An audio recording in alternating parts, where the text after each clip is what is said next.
Hi folks, this is Tejasvi back with another video. In today's episode of News in Focus, Maruti sees no merit in developing small BS6 diesel engines to expand CNG portfolio. Turkey saves $200 million with solar panels yearly. Europe is transitioning to clean transportation despite coronavirus challenge.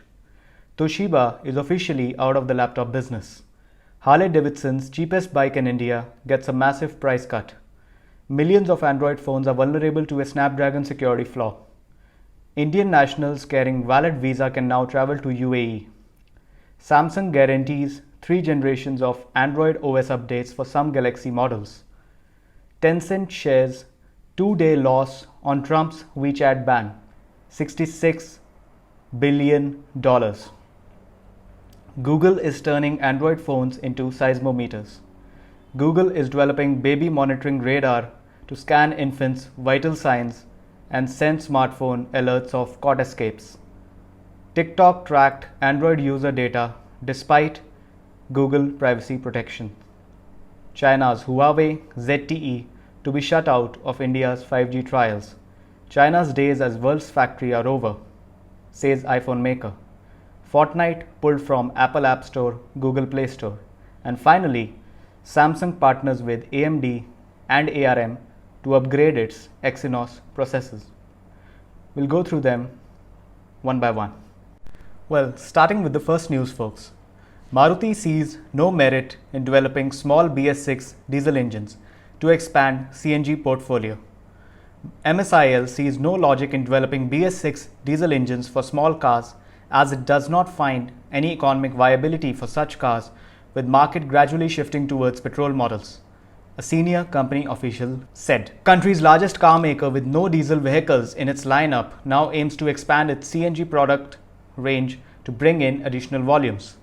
There is absolutely no logic in developing small diesel engine. It is less than 5% in hatchback segment and has reduced considerably in sedans and entry-level SUV segment, as now economics does not support it.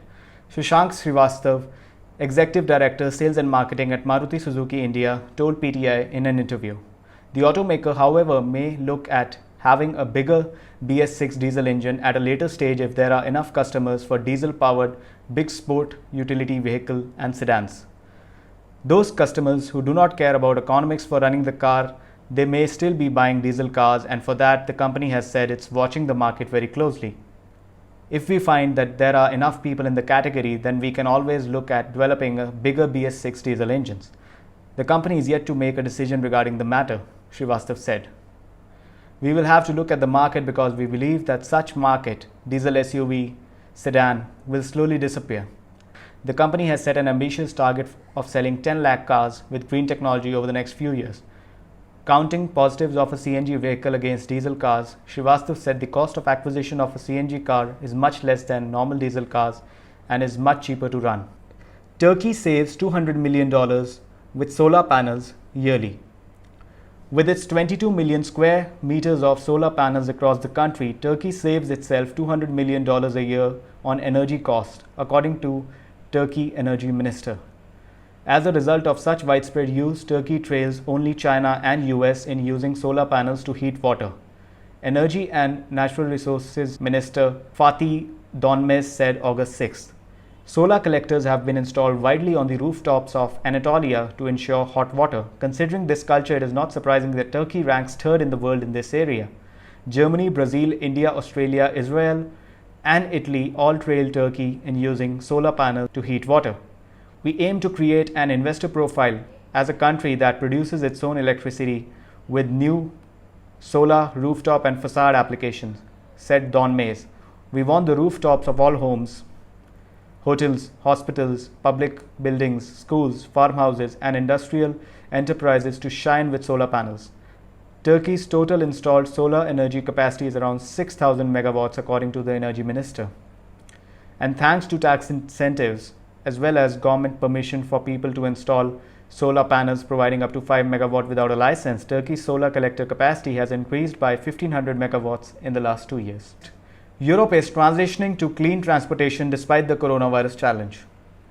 Although coronavirus has caused a standstill to various business operations, Europe's transition to electric cars is still untamed.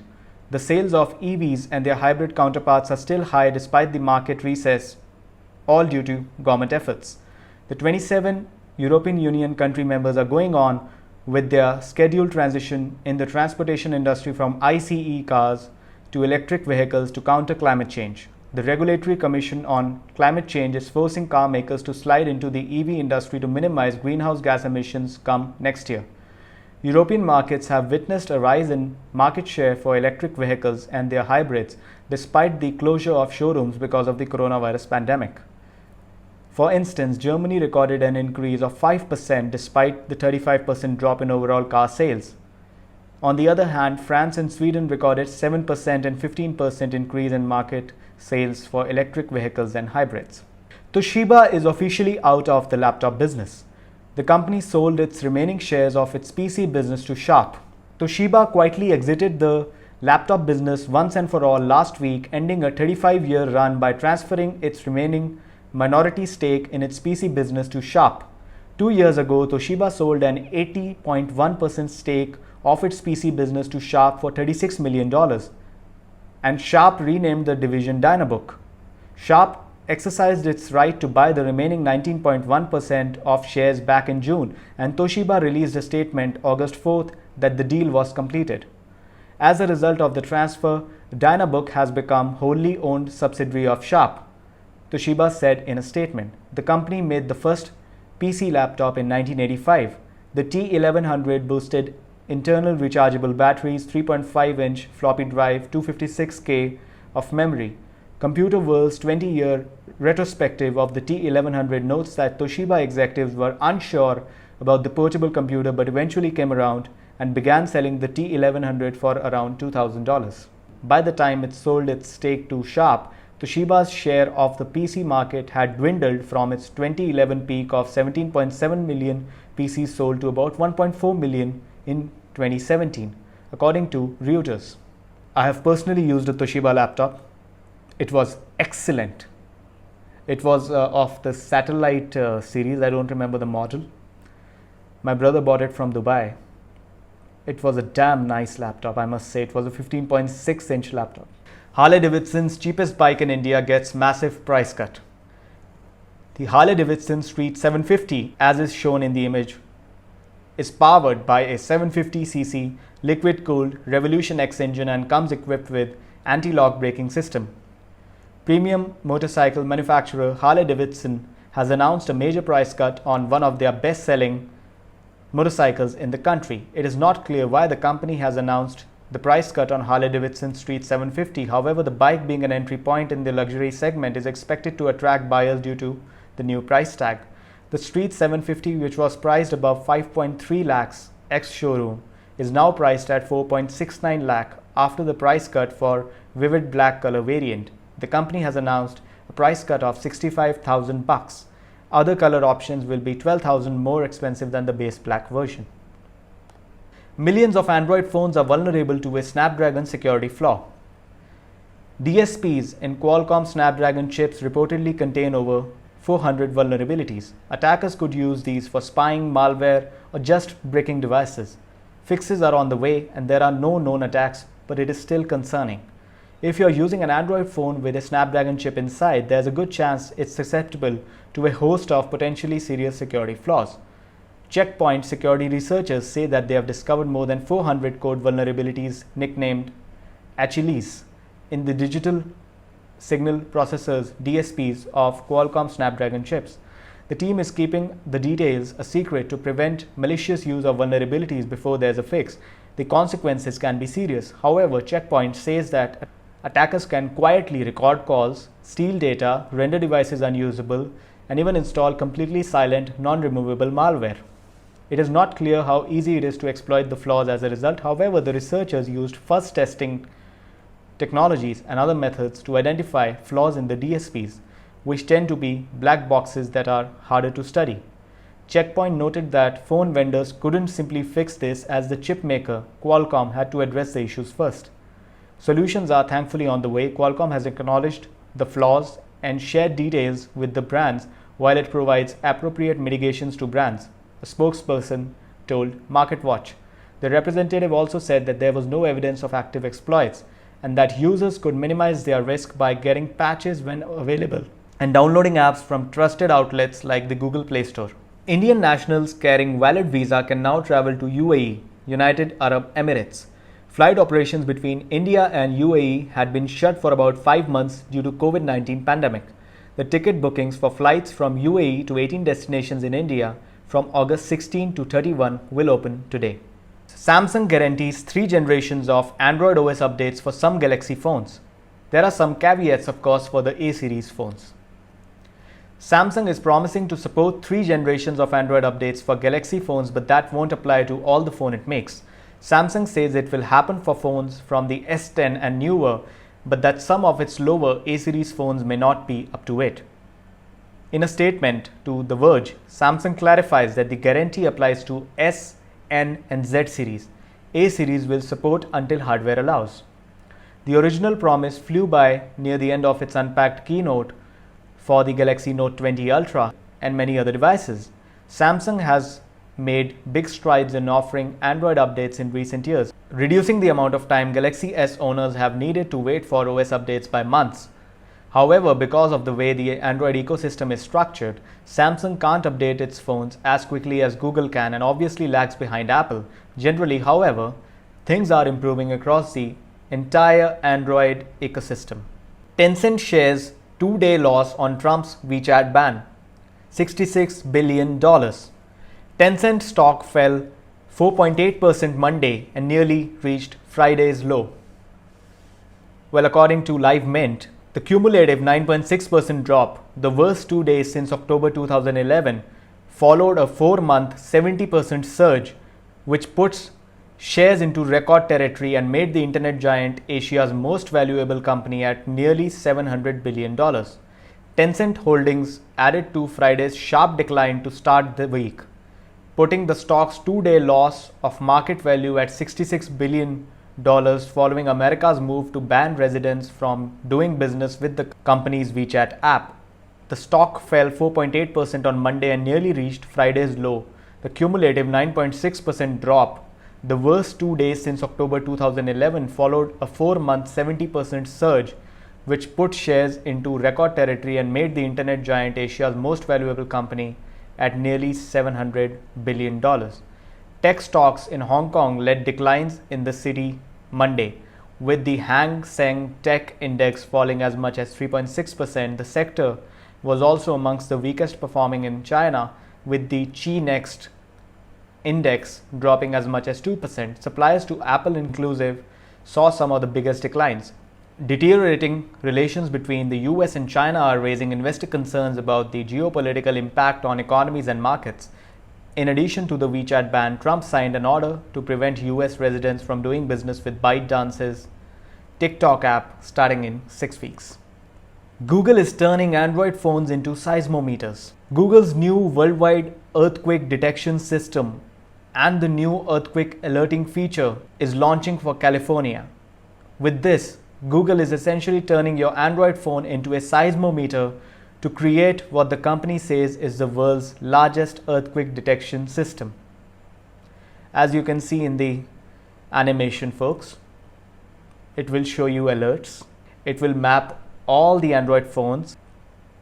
All the Android phones have built-in accelerometers, and when you search for an earthquake, it will ask, did you feel it?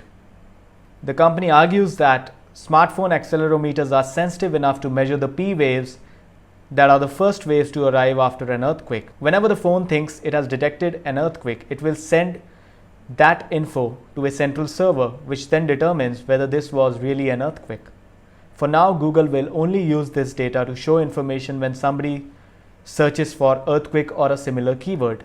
Over time, though, it expects to be able to send out alerts based on these phone-based systems. Google is developing baby monitoring radar to scan infants' vital signs and send smartphone alerts of cot escapes. The device would be so sensitive it could detect heart rhythms or breathing rate. That's a cute baby. Google inventors are developing a home radar system that could scan the vital signs of people at home and raise an alarm if they need help. The tech giant's devices would not only be able to locate where children and adults were in a property, but would be apparently so sensitive that it would pick up on their heart rhythms or breathing rate. Google foresees antennae would be dotted around the home to constantly check for people inside, including monitoring any abnormality or change in babies' vital signs while in their cot. According to papers published by the European Patent Office, if a change in vital signs caused alarm, the system could send out an alert via text message to parents. The patent states the radar system determines the baby's heart rate and respiration rate. The smart device alerts the parents if the baby is having difficulty breathing, if the baby wakes up from the nap, or if the baby escaped from the crib. TikTok tracked Android user data despite Google privacy protections. TikTok tracked the MAC addresses of Android phones despite Google's privacy protections. The practice ended in November. The news comes just as the president is threatening a ban on the service for potential spying. TikTok already faces the threat of a US ban due to concerns about potential Chinese spying, and its latest privacy incident won't help matters. The Wall Street Journal has learned that TikTok app was tracking the MAC addresses, the hardware identifiers for networked devices of Android users, for at least 15 months, despite Google policies and systems forbidding the practice. It reportedly used a well-known workaround security loophole to get the data, as well as an unusual extra layer of encryption that masked the approach. The company didn't notify TikTok users or give them a choice regarding the data collection. When users first ran the app on a new device, TikTok bundled the MAC data with information including the semi-anonymous advertising ID used to track user behavior. You can reset the advertising ID on a phone, but you can't change the MAC address. TikTok ended the tracking with an update on November 18th, the Wall Street Journal said. TikTok didn't directly address the claims when the newspaper reached out for comment, but did say the current version of its app doesn't gather MAC addresses. Google said it was investigating both the report's findings and those of an anonymous Reddit post from April, but it declined to comment on the loophole. App Census's Joel Radon said he filed a bug report with Google about the hole in June 2019, but the flaw was clearly exploitable past that point. There's no mention of similar tracking for iOS users. Both Apple and Google officially banned apps from reading MAC addresses several years ago. The behavior isn't unique to TikTok, with App Census estimating that about 1.4% of Android apps exploiting the loophole to send the MAC address. The encryption was odd, however, and it wasn't clear just what TikTok intentions were for the data.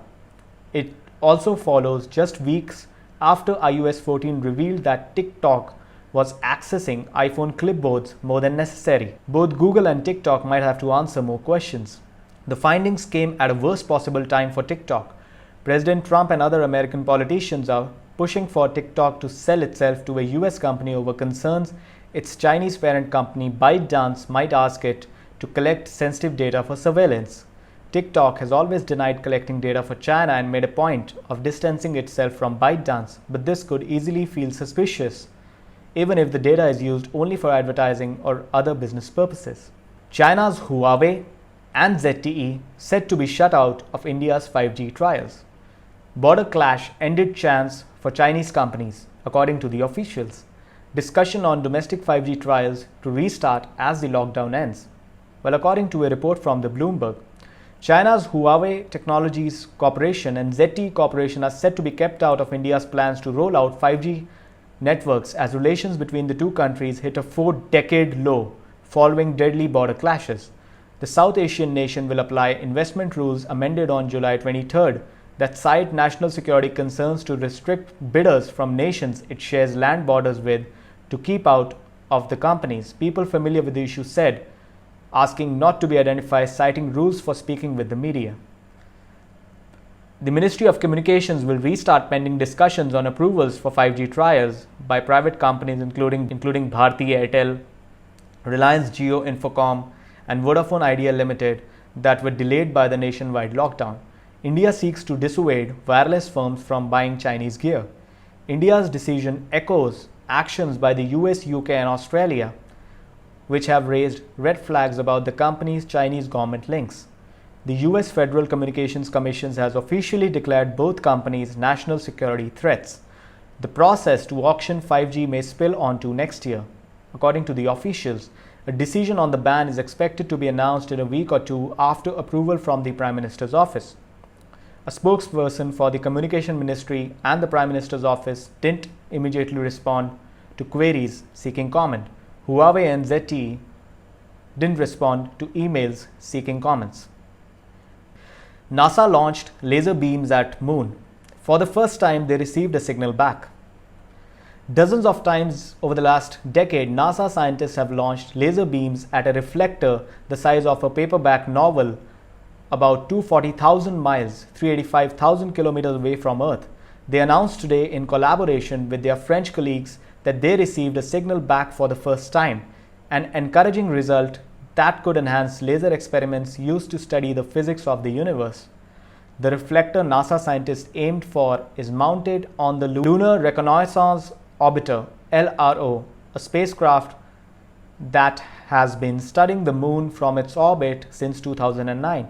One reason engineers placed the reflector on LRO was so it could serve as a pristine target to help test the reflective power of panels left on the Moon's surface about 50 years ago.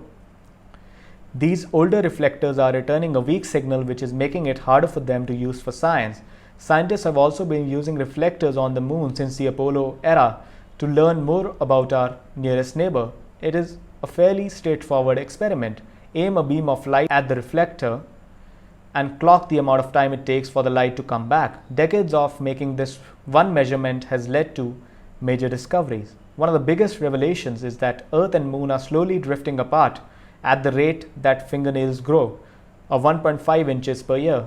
This widening gap is a result of gravitational interactions between the two bodies. China's days as world's factory are over, says iPhone maker. Huawei Precision Industry Corporation chairman Yang Liu said it's gradually adding more capacity outside of China, the main base of production for gadgets from iPhones to Dell laptops to Nintendo Switches. A key supplier to Apple inclusive and a dozen other tech giants plans to split its supply chain between the Chinese market and the US, declaring that China's time as factory to the world is finished because of the trade war. Huawei Precision Industry Corporation chairman Yang Liu said it's gradually adding more capacity outside of China, the main base of production for gadgets from iPhones to Dell laptops to Nintendo Switches. The proportion outside the country is now at 30%. It was 25% last June. The ratio will rise as the company, also known as Foxconn, moves more manufacturing to Southeast Asia and other regions to avoid escalating tariffs on Chinese-made goods headed for US markets. Liu told reporters after his company reported financial results. No matter if it's India, Southeast Asia or the Americas, there will be a manufacturing ecosystem in each. Liu said, adding that while China will still play a key role in Foxconn's manufacturing empire, the country's days as a world's factory are done. Intensifying trade tensions between Washington and Beijing have pushed device manufacturers to diversify their production bases away from China, and Liu last year said that Apple's most prized product, the iPhone, can be made outside China if needed. The two nations remain in trade talks, but Liu's comments affirm a growing expectation that China-centric electronics supply chain will fragment over the longer term. Fortnite pulled from Google Play Store, Apple App Store, Epic files suit against Google and Apple. Google has pulled the popular game Fortnite from the Google Play Store. This was due to Epic Games launching a new direct payment system inside the app. Google claims this feature violates its App Store policies. Just hours after Apple pulled the popular Battle Royale game Fortnite from its iOS App Store, Google has done the same thing. The company has also removed the Android version of Fortnite from the Google Play Store. As you can see in the image, folks, Google Play Store regular price $9.99, Epic direct payment price $7.99. The removal of the game comes on the same day Epic Games launched a new direct payment system inside Fortnite. It offered up to 20% discount to purchase Fortnite's in-game V-Bucks currency compared to purchasing the same V-Bucks via Apple App Store or Google Play. Apple quickly removed the game from its App Store today. In a statement, the company said the feature was not reviewed ahead of time by Apple and it violated the App Store guidelines regarding in-app purchases that apply to every developer who sells digital goods or services. Epic has already announced it is taking legal action against Apple for removing Fortnite from the iOS App Store. Final news of the day, folks. Samsung partners with AMD and ARM to upgrade its Exynos processors. According to a recent report from Business Korea, Samsung is aiming to become the largest producer of application processors for Androids by joining forces with AMD and ARM to upgrade its Exynos processors. Through this alliance, Samsung aims to leverage both corporate knowledge and intellectual property to produce the best possible processor. The alliance would take advantage of the new Cortex-X, whose architecture is designed for maximum performance, and also allows manufacturers to work with ARM at any time to modify this architecture as they see fit. This means it can be adapted to a new Exynos chip with great ease. On the AMD side, this collaboration will focus on the GPU. Samsung currently uses Mali from ARM, but since its level is a bit lower than Qualcomm Adreno, they are looking for an upgrade from AMD. Well, that's all for today, folks. If you liked what you saw, give this video a thumbs up, comment if you'd like me make videos on a particular topics, share this video with your friends and family. This is your host Tejasvi Kapoor signing off.